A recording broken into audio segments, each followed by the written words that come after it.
O marido que amava 2 mulheres.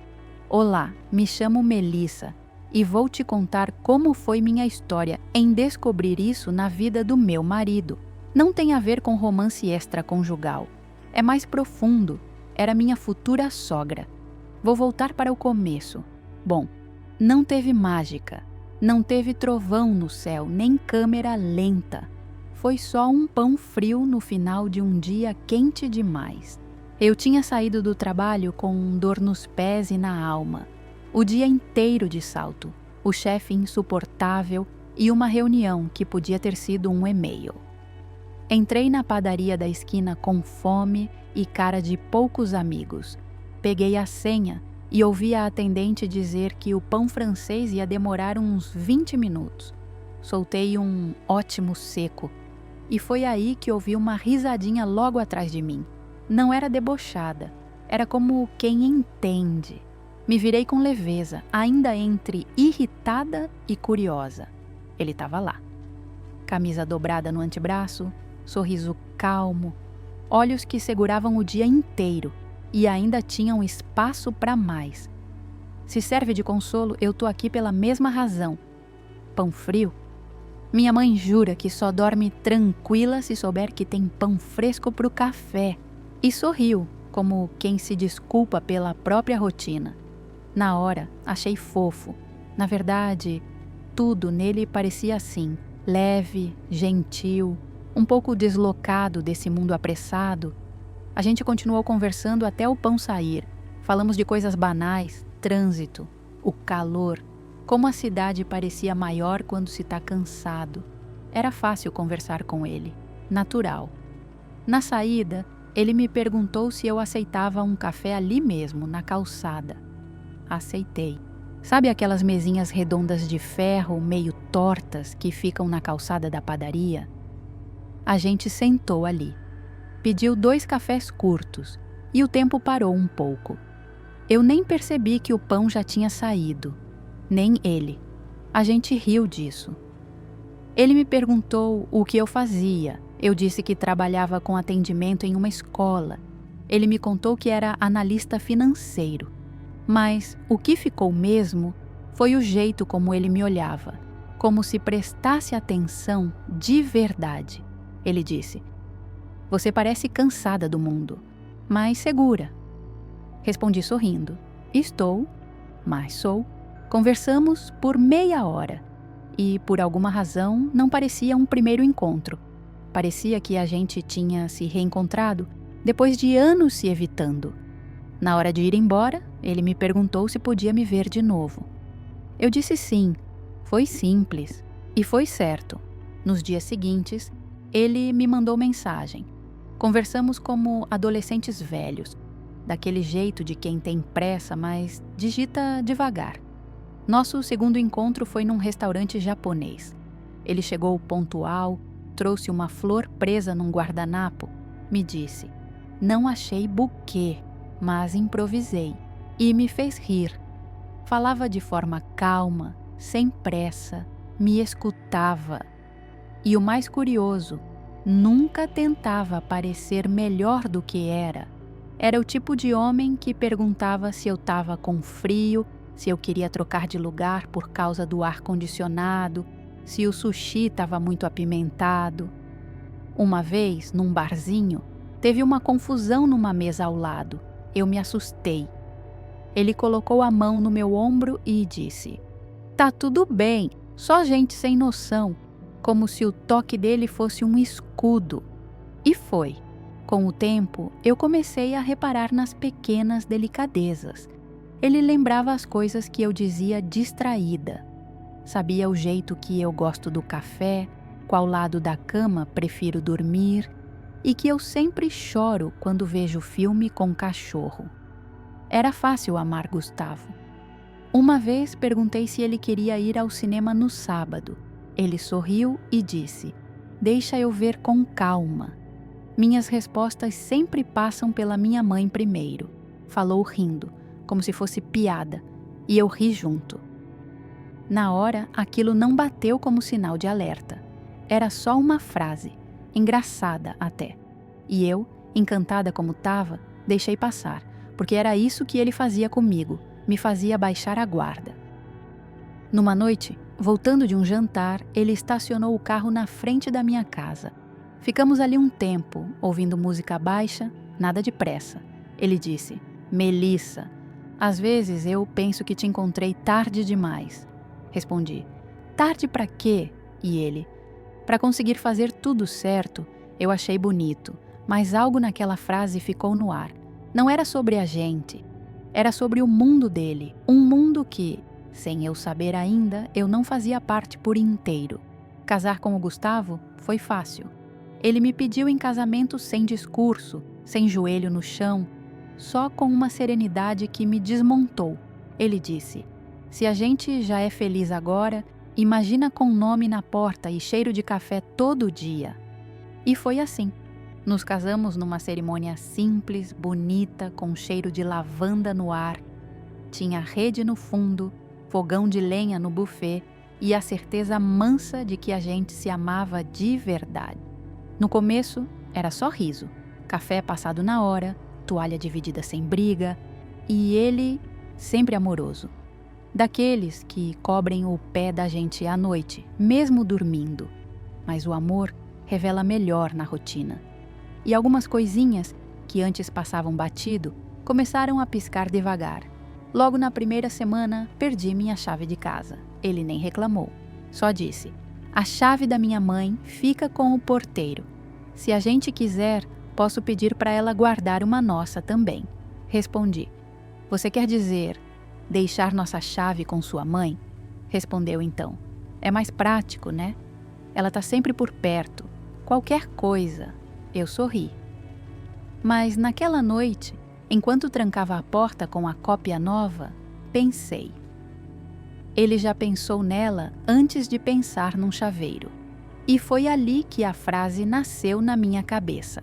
As respostas dele sempre passavam pela mãe. Nosso primeiro domingo casados. Fiz café, arrumei a mesa bonitinha, coloquei música da nossa playlist de namoro. Ele acordou, sorriu ao me ver, mas disse: amor, posso só dar um pulinho ali rapidinho? Ela ficou de fazer um bolo de milho hoje. Prometi que passava antes do almoço. Perguntei: ela quem? Ele respondeu: minha mãe. É rapidinho, volto voando. E trago o bolo, juro. Dei risada, beijei ele e deixei ir. Mas quando ele voltou, o café estava frio. O bolo era mesmo bom, mas eu já não estava com tanta fome. Organizando o quarto novo, percebi que o cesto de roupa suja vivia mais cheio do que o normal. Fui ver, e entre nossas roupas tinha peças que eu nunca tinha visto. Lençol florido, camisola antiga, até um pano de prato bordado. Perguntei meio rindo: Gustavo, tem alguém lavando roupa com a gente? Ele olhou sem entender. Depois sorriu e disse: ah, esqueci de avisar. Levei umas coisinhas da minha mãe que estavam lá para lavar. A máquina dela tá meio ruim. Então perguntei: e por que não avisou? Ele respondeu: nem pensei. É rapidinho. Aproveitei que a gente estava lavando mesmo. Fiquei quieta, mas ali, mais do que as roupas, o que pesou foi perceber. Até o espaço da nossa lavanderia tinha sido aberto sem me consultar. Naquela noite estávamos vendo série, ele deitado no meu colo, eu fazendo cafuné. Do nada ele disse: sabe o que eu estava pensando? Surpresa, perguntei: o quê? Ele disse com ternura no olhar: que você é a pessoa que mais me entende no mundo, a única com quem eu posso ser exatamente como sou. Eu sorri, mas por dentro, uma parte de mim pensou: tomara que um dia ele perceba quem ele é, sem os outros por perto. Por um tempo, eu achei que era egoísmo da minha parte, reclamar do que parecia perfeito, apontar as falhas de um homem que era gentil, presente, carinhoso. Mas amar alguém não apaga nossas sombras, só as deixa mais visíveis. E eu comecei a perceber que a minha impaciência, a minha vontade de mudar o tempo inteiro, o que estava ao redor, não era por causa dele, era coisa minha. Ele perguntou cheio de expectativa: "Tá gostoso?" Respondi sincera até demais: "Tá sim. Só talvez se tivesse um pouco menos de sal." Ele, que antes olhava o prato, voltou a olhar para mim, meio que ferido, e disse: "Você achou salgado?" Eu percebi o que fiz e tentei corrigir e disse: "Não, é que, sei lá, poderia ser mais leve." Ele assentiu, mudo. Continuou comendo, mas eu vi nos olhos dele. Tinha sido um tiro numa das poucas coisas que ele se orgulhava de fazer bem. E pior, não estava salgado. Eu é que estava azeda. Num domingo fomos ao parque com um casal de amigos. O marido dela era mais falante, mais decidido, mais macho alfa. Na volta, no carro, comentei: "Você já reparou como o Léo toma a frente de tudo? Resolve as coisas, não espera para perguntar, tem uma presença forte." Gustavo só respondeu: "Cada um tem seu jeito, né?" Mas no silêncio eu senti. Tinha ferido sem querer. Eu estava comparando, medindo amor por postura, como se gentileza fosse ausência. E não era. Uma semana depois, tive um dia péssimo no trabalho. Mandei uma mensagem para ele: "Preciso de colo hoje." Ele respondeu 20 minutos depois: "Vou sair daqui às 18 horas. Quer que passe em casa com pizza e filme?" Mas eu já tinha azedado. Quando chegou, fui seca, fria. Quando ele me olhou com cara de "o que foi?", eu disse: "Esquece. Já passou. Já me resolvi sozinha." Ele me olhou com cuidado e disse: "Mas eu ainda quero estar com você, mesmo que o dia ruim tenha passado." Respondi de forma ríspida: "Agora não. Vai descansar." Ele respeitou, mas naquela noite vi ele dormindo, virado para o outro lado, coisa rara, e doeu. 2 semanas depois, ele esqueceu de me avisar que não almoçaria em casa. Foi uma falha boba, incomum. Quando chegou, eu estava esperando com a mesa posta e o rosto fechado. Eu, com o olhar baixo, disse: "Você esqueceu de mim hoje?" Inclinando-se para frente e beijando minha testa, disse, com ar de lamento: "Esqueci de avisar. Me enrolei, mas te juro não foi de propósito." Eu respondi mais uma vez amargurada: "Pois pareceu. Parece que eu tô aqui decorando tua rotina, mas você nem pensa na minha." Ele ficou mudo.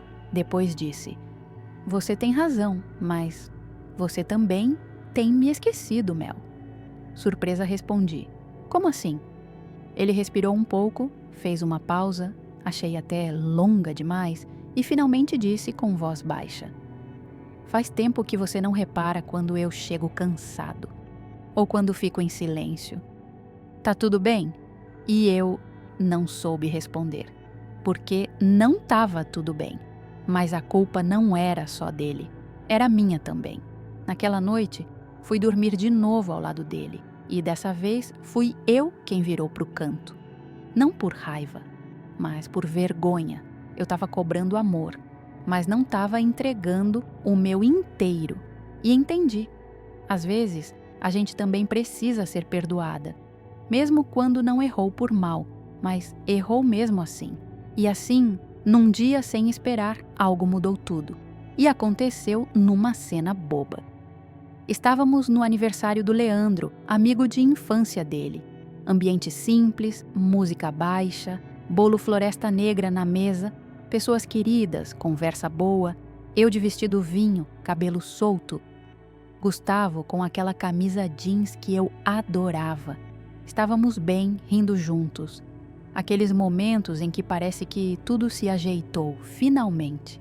Dona Norma apareceu do nada, sempre aparecia, com um potinho de doce na mão, como quem nunca atrapalha, só participa.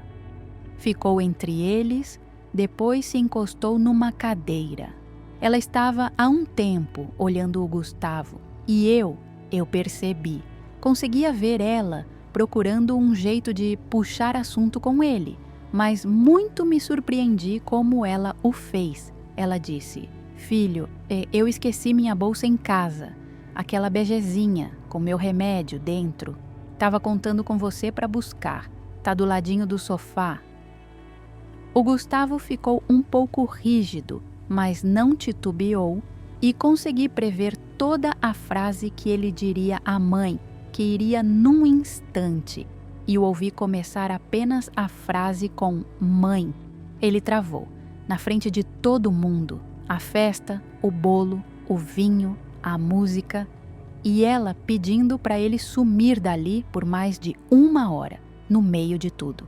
Eu apenas olhei para frente com um sorriso educado, mas por dentro já sabia a história de cor. Ele ia engolir seco, sorrir e dizer: "Já volto, amor." Foi quando o Leandro, o aniversariante, se levantou. Com firmeza e carinho disse: "Dona Norma, com todo respeito, isso é coisa que se resolve depois. O seu filho tá com a esposa dele aqui. Hoje ele não vai sair do lado dela, não." Silêncio, sério, profundo. Todos os olhares se voltaram para Gustavo. A própria Dona Norma, sem jeito, sorriu amarelo. "Não, imagina. Era só se ele pudesse. Claro que eu me viro." Mas ela já sabia. Aquela resposta tinha ecoado em lugares que nem ela esperava. E então aconteceu. Gustavo virou lentamente para mim. Não era um olhar de culpa, nem de pedido de desculpas. Era um olhar de quem, pela primeira vez, enxergou a mulher que estava ao lado dele, inteira, presente, esquecida. E pela primeira vez eu senti. Ele entendeu. Não verbalmente, não em argumento, mas num olhar que pediu perdão sem dizer e que prometeu sem jurar. Eu sorri, baixei os olhos, respirei aliviada. Era só um segundo, mas foi o segundo que esperei por anos. Depois disso, ele não saiu mais do meu lado. Colocou o braço por trás da cadeira, serviu o bolo, pediu vinho e, quando fui ao banheiro, esperou na porta como quem vigia um tesouro. Eu não disse nada no caminho de volta. Mas quando chegamos em casa, ele encostou a testa na minha e disse: "Obrigado por ter ficado comigo, mesmo quando eu estava longe e não via." Eu respondi com tanta ternura, com alívio, com esperança de anos: "Obrigada por ter voltado para mim, mesmo sem sair do lugar." E dormimos abraçados, pela primeira vez em semanas, sem medo de acordar distantes. Foi naquela mesma semana, na verdade, na mesma madrugada do aniversário. Estávamos deitados, com a luz do abajur acesa, quando ele me puxou devagar. Ele sussurrou, voz embargada: "Posso falar uma coisa?" Respondi: "Claro." Ele ficou quieto alguns segundos. A respiração já denunciava o choro contido. E então ele soltou: "Mel, eu sempre achei que estava cuidando da minha mãe porque era o certo. Mas ontem, quando o Lê falou com ela daquele jeito, eu percebi que talvez o certo tivesse me machucando há muito tempo." Eu não disse nada, apenas deixei a mão dele entre as minhas. Ela não faz por mal, juro. Ela sofreu muito com meu pai. Ele traía, humilhava, sumia por dias. E quando ele morreu, foi como se ela tivesse dito: "Agora pelo menos alguém vai me amar sem me deixar." Pausa. E então ele chorou. Lágrimas de um filho que ama demais, mas que entendeu tarde demais que amor não é dívida. Ela se acostumou a ter eu como marido substituto. Aquilo me deu um arrepio na espinha, não por maldade, mas por trauma. Ele começou a contar coisas da infância, como dormia no quarto dela até tarde, como era ele quem resolvia as contas da casa, ainda adolescente. Como uma vez, ele cancelou uma viagem com amigos porque ela teve uma crise de pânico só de imaginar ele longe por 3 dias. Eu achava que estava salvando ela, e talvez estivesse mesmo, mas o preço foi alto. Eu nunca soube o que era dizer não. Nunca aprendi a escolher alguém sem achar que estava traindo ela. E agora? Perguntei sem julgamento. Agora eu vejo que eu estava dividindo minha vida com você. Mas meu senso de prioridade ainda era dela. E isso não é justo nem com você, nem comigo. E pensando bem, nem com ela. Ele respirou fundo, sentou na cama. Olhou para o chão como se as palavras pesassem mais que o corpo. Não quero escolher entre vocês e nem deveria, mas algo precisa mudar. Eu me sentei também. Segurei o rosto dele. Você não precisa deixar de amar sua mãe. Só precisa parar de tentar ser o que o pai dela não foi. Ela tem a dor dela e você tem a sua. E agora a gente tem a nossa. Ele encostou a testa na minha. Você me perdoa? Pelo quê? Por só agora ver o que você já tentava me mostrar fazia tanto tempo. Te perdoo. Porque agora eu vejo você vendo. Depois disso, não falamos mais. Nos deitamos, ele de costas, eu de conchinha. Passei a mão no cabelo dele até sentir a respiração acalmar. E fiquei pensando, ele não era cruel, nem cego, nem egoísta.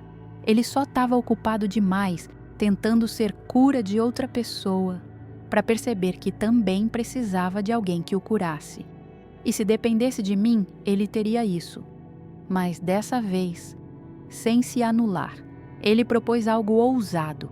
Estávamos lavando a louça juntos, num sábado de manhã. Ele enxaguava, eu secava, música baixa, dia nublado. De repente, sem aviso, ele soltou. Tive uma ideia. Diga. A gente precisa dar um novo sentido para a vida dela. Algo que tire o foco de mim. Algo que cure, de verdade. Parei de secar a caneca. Olhei para ele. Ele estava sério, mas com um brilho diferente no olhar. Ela precisa de propósito, de um recomeço, não de mais obediência. E qual seria esse propósito? Ele respirou fundo, parecia nervoso. Quero escrever um livro com ela. Um livro sobre mulheres feridas, sobre esposas anuladas que viraram mães controladoras. Quero contar histórias de mulheres como ela, mas com um final diferente. Então, silêncio, só a torneira pingando. A primeira coisa que pensei? Agora sou eu que vou viver sob a cartilha dela. Respirei fundo, vários pensamentos atravessaram minha cabeça. Ela vai dominar tudo. Vai me excluir do processo. Vai usar isso para se aproximar ainda mais dele. Mas não falei nada. Ele me olhava com cuidado, esperando, como se soubesse que estava pedindo demais. E você queria que eu... Você é a única pessoa que entende tudo sem ódio. Você me entende. Você viu a dor dela, mesmo quando não foi justa com você. E eu preciso de você nisso. Pensei em entrevistas anônimas, histórias reais, mas sem nomes. Podemos coletar relatos, dar forma, criar algo que outras mulheres possam ler e dizer: não quero repetir esse ciclo. Você acha mesmo que ela vai topar? Se a gente mostrar que ela tem valor, que pode ser voz e não só pedido, que pode ajudar outras como ela? Acho que sim, eu ainda estava engolindo seco. Mas e se ela usar isso para se aproximar ainda mais? A gente coloca limites. Tudo será feito juntos, os 3, com estrutura, com pauta, com clareza, sem improviso emocional. Você pensou mesmo nisso tudo? Pensei. Por nós e por ela também. Naquela noite, fui escovar os dentes e me olhei no espelho. Tentei imaginar Dona Norma sentada comigo, falando de sentimentos, revisando capítulos, escutando feedbacks. Dei risada sozinha. Quase engasguei com o enxaguante bucal. Mas aí lembrei do jeito que Gustavo me olhou quando falou do livro. Era um pedido, um sonho, não por ela, por ele. E no fundo, por mim também. Porque se esse plano desse certo, talvez, só talvez, eu não precisasse mais lutar por espaço com a memória do passado. Na cama, já deitados, ele segurou minha mão. Não precisa responder agora, mas só de você pensar já me alivia. Eu apertei a mão dele. Eu topo. Ele me olhou. Sério? Sério, mas se ela subir no salto, eu desço de salto agulha. Ele riu, me beijou e dormiu como quem carrega pela primeira vez em muito tempo um peso a menos. Nos primeiros encontros, ela foi ríspida, seca, com aquele tom passivo-agressivo que mascara medo de parecer fraca. Então agora vocês vão me analisar? Vão publicar meus erros num livro? Respirei fundo. Segurei a caneta com firmeza. A gente quer publicar verdades que possam ajudar outras mulheres, inclusive as que foram machucadas por homens como seu marido. E por outras mulheres também, respondi. Ela me encarou. Depois encarou Gustavo e ficou em silêncio. Nosso primeiro café juntas durou 20 minutos. Ela chegou atrasada, recusou o bolo, criticou a luz do ambiente. Parece consultório. Gente doente deve se sentir em casa aqui, ela murmurou. Gustavo tentou aliviar com piada. Ela não riu, mas antes de ir embora, ela deixou escapar. Eu tenho alguns cadernos antigos, diários. Não sei se servem para alguma coisa. Estão guardados. Mas, se quiserem ver... Então aquilo foi a fresta. Na semana seguinte, fomos à casa dela. Ela trouxe uma caixa de papelão com cheiro de mofo e papel envelhecido. Não sei se tem algo útil aí, mas é o que sobrou de mim antes de virar mãe. Começamos a ler juntos. Trechos escritos à mão, poemas inacabados, cartas nunca enviadas. Um dos trechos dizia: eu queria sair para trabalhar, não para fugir. Mas ele dizia que mulher direita era a que ficava em casa. Eu fiquei, mas uma parte minha saiu mesmo assim e nunca voltou. Eu engoli em seco. Ela olhava para o nada e então começou a falar. Ele me pedia silêncio até no andar. Ela disse de repente, sem me olhar. Disse que meu salto era provocação, que meu batom era isca, que meu riso alto era falta de respeito. Eu já tinha ouvido relatos assim, mas nunca esperava ouvir da boca dela. Ela virou a xícara de café nas mãos, como quem aquece os dedos para não congelar por dentro.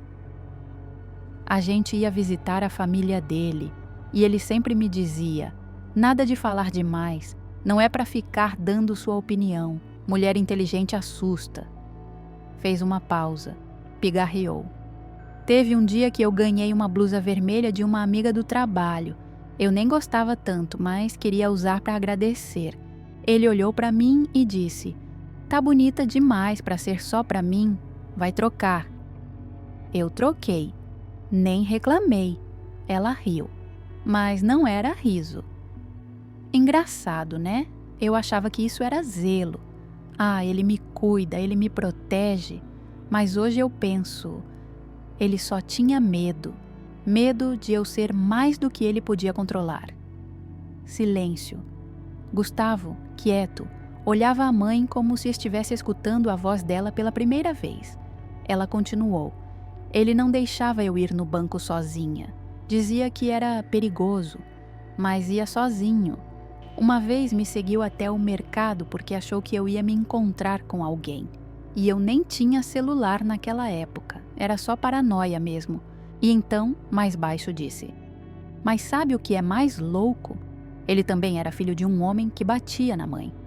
Uma vez ele me disse: pelo menos eu não te bato. E aquilo foi dito como um elogio. Melissa sentiu um calafrio. Ele te disse isso? Disse. E eu agradeci, como se não ser espancada fosse mérito de um bom marido. Ela respirou fundo. Eu tinha 19 anos quando casei. Ele tinha 32. Eu achava que estava sendo escolhida por alguém mais maduro. Só descobri depois que ele só queria alguém que soubesse menos, para contestar menos. Você tinha sonhos, Norma? Antes disso tudo? Ela olhou pela janela. Queria ser professora de literatura. Dava aulas de reforço na igreja. Uma vez ganhei um concurso de poesia. Mas ele não foi me ver. Disse que poesia era coisa de mulher que não tem o que fazer. A voz dela falhou. O queixo tremeu. No dia da premiação, ele me levou para cortar o cabelo. Disse que o antigo estava muito solto, muito chamativo. E eu deixei. Cheguei atrasada, de cabelo novo, sem maquiagem e sem alma também. Gustavo se levantou devagar e foi até ela. Segurou a mão da mãe em silêncio. E depois que ele morreu? Ela olhou para mim. Depois que ele morreu, eu chorei por 3 dias.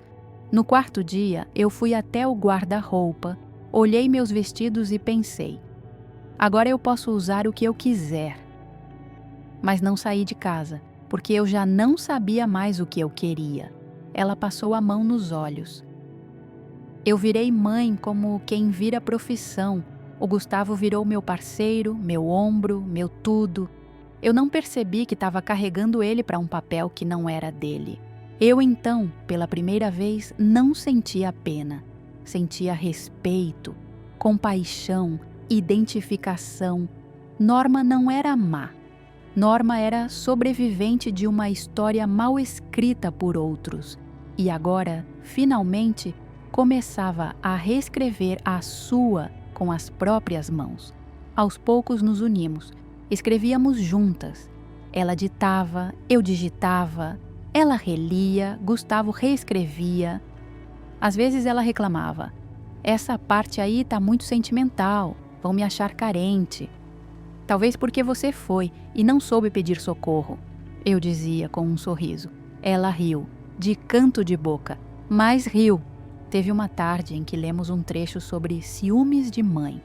Ela revirou os olhos. Agora vão dizer que eu sou possessiva. Gustavo respondeu. Você é um pouco, mas também é corajosa por falar disso agora. Ela deu um tapa no braço dele, de leve, depois começou a chorar. Vocês dois me irritam, mas... Obrigada por não desistirem de mim. Naquela tarde, ela nos fez café. Colocou açúcar demais. E quando eu reclamei, ela disse: é para adoçar esse livro amargo que vocês estão escrevendo. E a gente riu, chorou, cresceu, juntas. O livro foi lançado numa feira simples. Salão comunitário, mesas improvisadas, toalhas de TNT branco. Mas ali, naquele lugar modesto, ela encontrou algo que nunca teve: voz. Ficou sentada ao lado de outras autoras, mulheres de várias idades. Algumas tremiam para segurar o microfone, outras choravam antes mesmo de abrir a boca. Norma, firme, esperou sua vez. E quando pegou o microfone, disse: por muito tempo, eu fui a sombra de um homem. Depois, fui o reflexo das necessidades do meu filho. Mas esse livro é a primeira vez que eu sou só eu.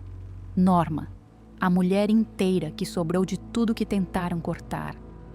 A plateia aplaudiu. Ela ficou vermelha, mas sorriu e, mais que voz, ali ela encontrou amor. Ele era um viúvo, cabelos grisalhos, óculos de leitura, cheiro de livro usado. Se conheceram depois de uma troca de olhares numa palestra do 2º dia da feira. Ele comprou o livro, voltou no dia seguinte, pediu um autógrafo.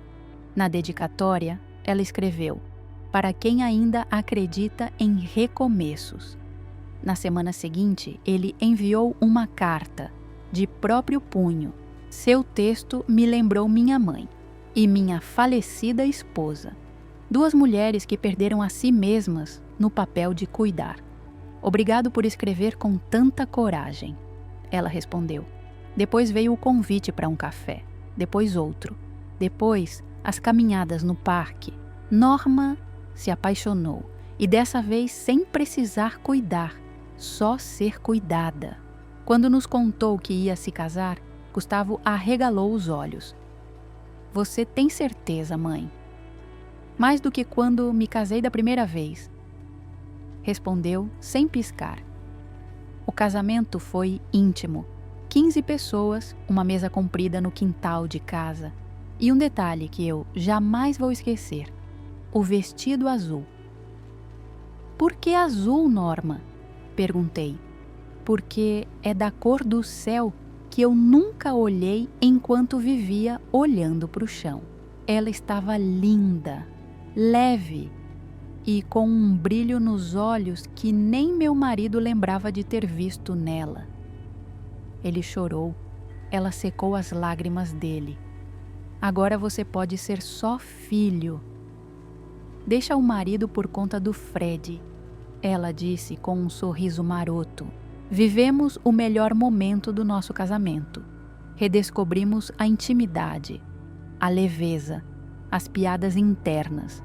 Até as manias dele começaram a parecer engraçadas e não mais ameaçadoras. Ele me levava café na cama aos domingos. Escondia bilhetinhos pela casa com frases tipo: se eu tivesse que escolher de novo, ainda seria você, mesmo sabendo tudo o que sei agora. E o mais lindo, ele tinha tempo. Tempo que antes era todo consumido por culpas e medos.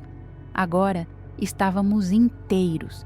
Na volta da lua de mel de Dona Norma, estávamos os 3 no carro. Ela no banco da frente falando dos passeios, das paisagens, da alegria. No banco de trás, uma cadeirinha, pequena, ocupada. Nosso primeiro filho dormia com as mãozinhas fechadas, como quem já nasceu sabendo que o mundo exige firmeza. Dona Norma olhou para trás e disse: vai ser um menino forte, mas que vai aprender que força não precisa machucar para ser respeitada. Gustavo apertou minha mão e ali, olhando aquele pedacinho novo de gente, soube que a gente tinha quebrado o ciclo. No fim das contas, todo mundo ali carregava um pedaço da história que nunca teve coragem de contar. A Dona Norma não era só uma senhora folgada como eu pensei tantas vezes. Era uma mulher que passou a vida sendo silenciada e quando finalmente teve alguém que a ouvia, se agarrou com força. Talvez força demais. Ela se permitiu ser cuidada de forma exagerada pelo filho para ter o que não teve do marido. Fez disso uma espécie de cura, mas sem querer acabou machucando o próprio filho, porque o amor, quando não tem medida, também sufoca. E às vezes, quem cuida demais sem perceber, domina. O Gustavo não é um homem fraco, é um filho que tentou preencher os espaços que o pai deixou, com gestos que ele achava que era dever. Mas lá no fundo, ele sabia que algo estava errado, sabia que me colocava em segundo plano. Mas era mais fácil fingir que não via do que encarar que não sabia como mudar. E eu também errei. Achei que era má vontade, achei que era manipulação, achei que era drama. Nunca passou pela minha cabeça que, por trás daquela mulher dura, havia uma menina ferida que só queria ser vista e que, como não sabia pedir carinho, pedia controle. Essa história me ensinou algo que eu vou carregar para sempre. Todo mundo carrega alguma bagagem que não escolheu. Muita gente só repete o que aprendeu, mas o amor verdadeiro não é o que aceita tudo, é o que enxerga a dor, a origem, os limites e escolhe, com coragem e afeto, não repetir o que machuca. Hoje eu sei, a gente precisa aprender a olhar com mais amor para quem está perto, mesmo quando parece difícil, mesmo quando exige esforço, porque no fim, todo mundo carrega alguma ferida. E às vezes, o amor mais profundo é o que tem coragem de quebrar o ciclo. E você, amigo, amiga, Quer ver sua história virar vídeo? Manda pra gente aqui nos comentários. Ela pode virar vídeo aqui no canal e não esquece, se inscreve no canal para não perder os próximos episódios, porque aqui todo mundo merece ser ouvido e acolhido. Curta esta história, ela de certa forma faz muito sentido para alguém. Até a próxima história.